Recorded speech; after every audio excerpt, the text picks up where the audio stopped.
Alright guys, how you doing today? It's Anger Roleplay here once again, and today I want to show you guys the superior Earthquake, which is the EARTHSHATTER Juggernaut build. And the guide is built on my existing Earthquake Jag build, which has been popular and favored by many people, but times go by and there are skills that I think are surpassing the Earthquake in some aspects, and this is definitely the EARTHSHATTER. I've been keeping an eye on this skill for a while, and today I want to present you my variation of the EARTHSHATTER Jag. The difference between the Earthquake and this is practically because EARTHSHATTER does the same, but it doesn't need the duration on the helmet, it doesn't need the less duration on the six-link. So it's pretty much very close to the original Earthquake Jag, but just simpler and easier to handle and easier to gear and actually easier to play as well. There is also a fantastic synergy with the Leap Slam skill, because this skill also has two phases. One is the initial impact, which creates this kind of a the shattering on the ground, and the second just explodes the spikes. So when you jump, you create when you hit with the skill, it creates an impact and kind of the spikes around. And when you hit with a different slam skill like the Leap Slam, for example, if you just jump on this, you trigger the spikes and creates a massive widescreen AOE without absolutely no AOE investment. And this is one of the another stronger parts of the skill, that it doesn't really need increased area of effect, it doesn't need carcass jack. It naturally provides you the widescreen AOE explosion with absolutely no investment whatsoever, and it makes it just much stronger and easier to play than pretty much any other slam skills in existence. Another thing that I want to mention is this build guide is based on my original Earthquake Jag build. It has the same gear here, pretty much just a different skill setup and just a little bit of a different passive tree. So if you already played the Earthquake Jag, it will be a super easy switch, or practically no switch at all, because you will already be familiar with the gear necessary to play the build guide. But if you have never played the Earthquake Jag, if you've never touched the Earthquake or slam skills as a whole, this is definitely a thing to look for, guys.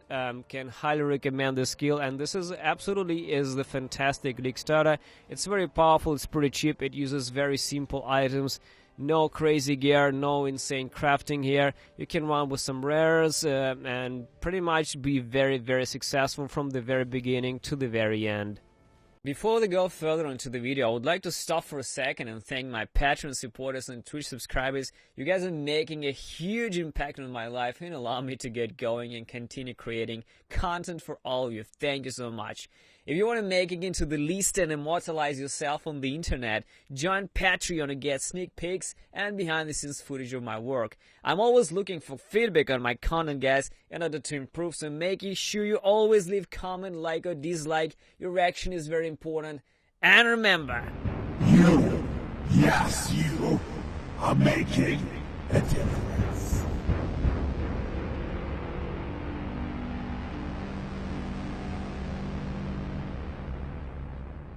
here we go with the pathway building, guys, and this is actually my first 3.12 build guide, because the tree has been updated just yesterday for the pathway building fork, so I can safely assume this build will work in the next High Sleek 3.12 patch. So let's take a look at that. So that's your average Jag build overall, and like I said, if you played my Earthquake Jag, now this is practically the same fucking tree actually, and the same fucking gear, with next to no difference, just the skills themselves have been changed a little bit. But overall, if you are familiar with the overall Jag and with the overall Earthquake setup, this will be absolutely nothing new to you. So starting as a Jag over here, just take some Juicy Heart of the Warrior, stack some life, and then start transitioning into this fat juice, which is the Destroyer, which is the Golem's Blood, which is the first Vigor and Recharge. Always get the Art of the Gladiator, Master of the Arena, and the Bravery. And then you can also start your quest going down to this juice with the Brinkmanship, Rampart, Dismembering, Execution, and then we can start going all the way here, guys, all the way here. We're going to the Bloodless, we're getting the Juggernaut, more armor, we're getting next Endurance Charge with the Stamina, more Barbarism. And this is about level like 60 to 50, 70. This is where I'll be stacking the crit and crit chance for the two-handers, and this is Disemboweling, which is one of the best crit snows on the left side of the tree. We'll also be stacking some block, which is very important, and this is a staff crit block build, which uses the Hegemonist era. And the important thing for that is getting these snows, which is Smashing Strikes and Whirling Berry, as well as the counterweight. This is mandatory to have. To the very end, we'll be juicing up all the way to the Blunt Trauma with the staffs, and the very, very end here with the Serpent Stance. But this is like super endgame nodes. The important thing to mention over here is a couple of nodes, which is the Glancing Blows. It has all been nerfed, as now you take 65% less damage, not 50, which is a nerf, but still very good. And one thing that I added into the build, comparing to the Earthquake, is the combat control. Warcries cannot exert travel skill. We'll be using Intimidating Cry in the build to give us double damage for next 2 attacks. And this saves the damage from the Leap Slam, because Leap Slam is also a slam skill and it will also be exerted. It's an attack, so it just saves your safe hits from the Leap Slam. It allows you to really invest into just the Earth Shatter, big double damage hits with this little node over here. That's pretty much about the tree, guys. The Ascendancy itself is the very tanky Jag. And this is my choice for the Ascendancies. I know that a lot of people will take the Undeniable for the easy accuracy, or Unstoppable for the easy cannot be stand, but I honestly prefer to take accuracy from the Precision, and for just staking the accuracy on the gear instead of just spending Ascendancy on that. This is kind of the luxury for me. Unstoppable, I personally don't fucking care, because I'm jumping all the fucking time and using my flask. So once again, luxury in my opinion. What I personally do is just spend everything on the super toughness. I get the Chaos Rest from here. I get the enormous amount of damage and a chance to gain Enraged Charges and AOE from the Unyielding. So the first thing you should be getting is definitely the Unflinching, and then Unyielding, then the Unrelenting, and then practically the Unbreakable. That's pretty much it. I just like to be very tanky, guys. I don't need the accuracy rating. I don't need this shit. I don't care. I get my accuracy from the Precision, no big deal. My hit chance is 96%, which is more than enough to hit any fucking shit in the game. So I'm not spending my Ascendancy here at all. So let's take a look at the skills. So this is a 6-link, 6-socket Earthshatter. Earthshatter, 45 Pulverized Shockwave, Brutality, and melee phase damage. And this is in the staff or the chest. It absolutely doesn't matter. The reason why I'm using the Shockwave is because Shockwave supports the staff, and this is the trick that I used in the Earthquake, and one of the reasons why the build was so popular.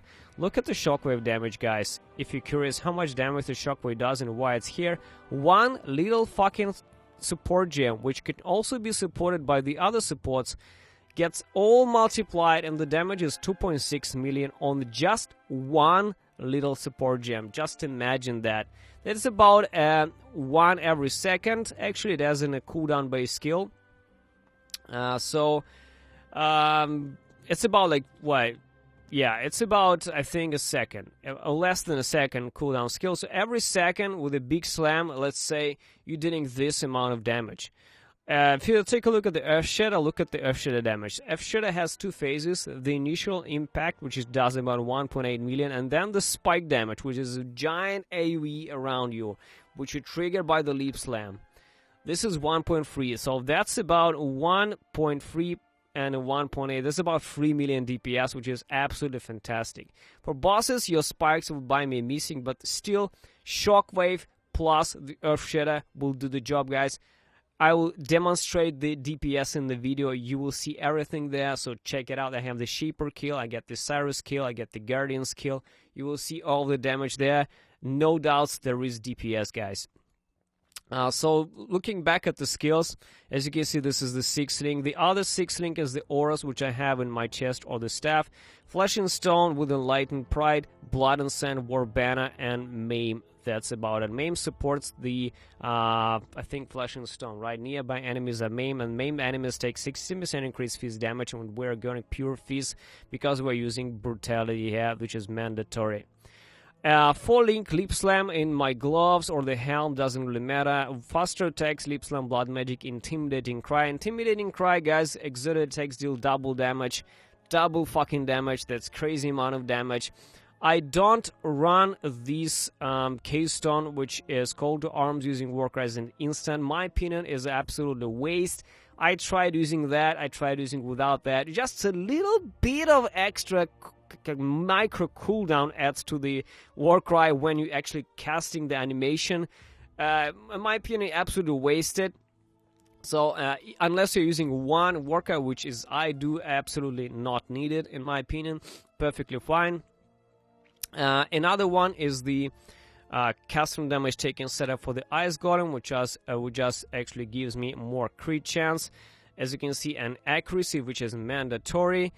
Custom damage taken on the Ice Golem, Val Molten Shell, it casts Molten Shell automatically with increased duration, and I cast Val Molten Shell version manually.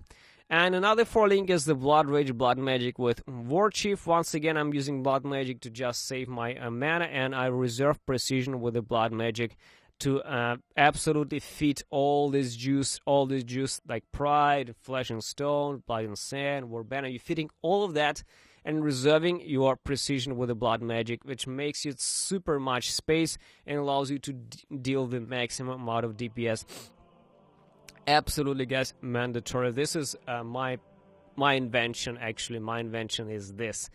The other things are vulnerability and S-Mark. Vulnerability is through the corrupted Hemophilia gloves, which I'll explain a little later. And the S-Mark is on the ring. So let's take a look at the gear. Alright, guys, that's the actual gear. And this is my good old Hegemony's Era Judgment Staff. The reason why I use this is because no one gives a shit about it. And it's a very easy, affordable, cheap weapon for all you can do in the game. Of course, you can craft yourself a better block staff, and this is what you will supposedly will try to do in the end game, if you wish, of course, but not necessary. Not necessary. Hegemony's Era, absolutely fine, guys. I recorded all the videos, I passed through all the game with this just fucking staff. There's enough DPS in the game to do all content with the Hegemony's Era guaranteed. The helmet is the Abyssus. To be honest, Abyssus is kind of a tricky, right? You take a lot of more fist damage taken, but we get on the Juggernaut, and Juggernaut needs a lot of armor. We have a lot of physical mitigation. Juggernaut is the only ascendancy in the game that can effectively mitigate the Abyssus. All the other guys need some kind of a quirk, some kind of a gimmicks, a shit ton of armor to sustain it. But Jug, guys, he's thick enough to sustain the Abyssus. There's the only ascendancy that can wear this and practically just give very little shit about that. So Abyssus with the EARTHSHATTER deals 30% increased damage enchantment. This is what you need to do. Body armor, Lore Weave. The reason why Lore Weave is here, guys, because it's just affordable, cheap, can also be done in the solo self found by just vendoring the unique rings, right? If you didn't know this. Ideally, you need just an absolutely normal crafted chest like this Astral Plate with an extra curse and crit, life, some resist if you can have it. But Lore Weave, I just use the unique items like the affordable shit just so everyone, every new player, every starting player can actually have this because it's cheap, it's affordable, and it's effective, guys. The reason why it's here for that, not because it's the best. It's one of the best, but this is also the most affordable shit you can get in the game for the melee build. The gloves are Hemophilias for a couple of reasons. First of all, Hemophilias is a fantastic gloves. They gives you bleed chance. Also increases attack damage against bleeding enemies, and bleeding enemies explode, dealing 5% of the maximum life as physical damage. So this is your exploding gloves, guys. And another reason why I use this is because they're very easy to corrupt. I usually run myself the corrupting sessions when I play these kind of builds, and I just buy the gloves for about like 4 to 10 chaos and just start corrupting them on and on. And about 25 to 50 attempts, you get the vulnerability corruption on the gloves. So this is guaranteed. About 25 to 50 attempts, and you get that. and this gives you the vulnerability and when the enemies get more damage from your physical damage. So basically this is mandatory if you're gonna go and play this to the very max potential. The boots are nothing spectacular, absolutely random, cannot be frozen boots with movement speed and resistance, absolutely standard boots.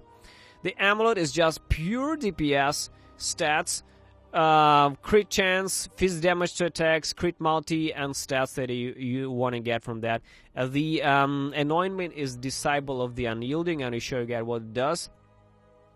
It gives you +1 to minimum endurance charges. It always has 1 endurance charges and gives you endurance charge on kill and increased damage per endurance charge. We're on 8 endurance charges, so 8 on 8, 36% endurance charges, guys. This is quite a lot of damage, right? Okay. All right. So yeah. The ring is Calm's way. We're at, once again, run 8 endurance charges, guys. This is a lot of regeneration. This is like, what, 2.5% regen? Actually, no, 3.2%.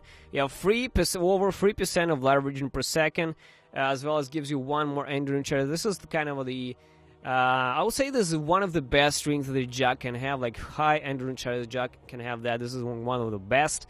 The second ring is absolutely standard crafted ring with the S mark on it, and the S mark has been changed. S mark can only mark 1 enemy, so for the many enemies it doesn't work. But I think that for bosses, where you actually would need the most DPS, I think that's still a good thing. I think it's still a good thing. If you can have that, I think that will still fit the build, and I will not be changing that for now unless I find something optimal. So something like that will definitely be very useful.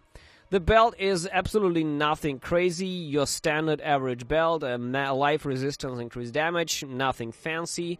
The Abyssal Jewel is the taunt enemies on here with attacks. I just like taunting enemies so I can, come to me so I can slam them and explode. Fizz damage and life, that's all you need to have. The flasks are just the life one, Lion's Roar, 1 diamond for crit chance, 1 basalt for fizz damage reduction. Once again, we're wearing Abyssus, don't forget that. The next one is a Cinder Swallow, just for the onslaught and more life recovery. It's just kind of a synergized flask, which just gives you a regen, lives your life on kill. I just like this one. Even though you don't really ignite anything, but the onslaught and life regen is absolutely fantastic. The jewels, guys, is the Transcendent Flash. It has been nerfed and kind of changed a little bit in the past patches, but I think it's still one of the best. It gives you about 10% DPS. I think it's really is an amazing jewel for the crit multi builds. The Watcher's Eye that I have is the Precision Crit Strike Chance.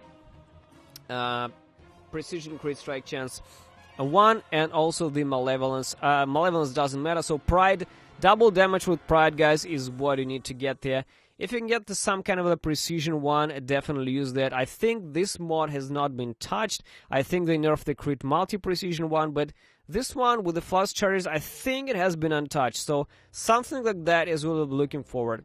The last one is just your absolutely generic life attack speed with resistance. And one important thing to understand here is this needs to be an attack damage leeches mana. This is your, guys, this is your source of mana leech, because there's no other way to leech mana unless you are literally traveling all the way over here and getting this thing.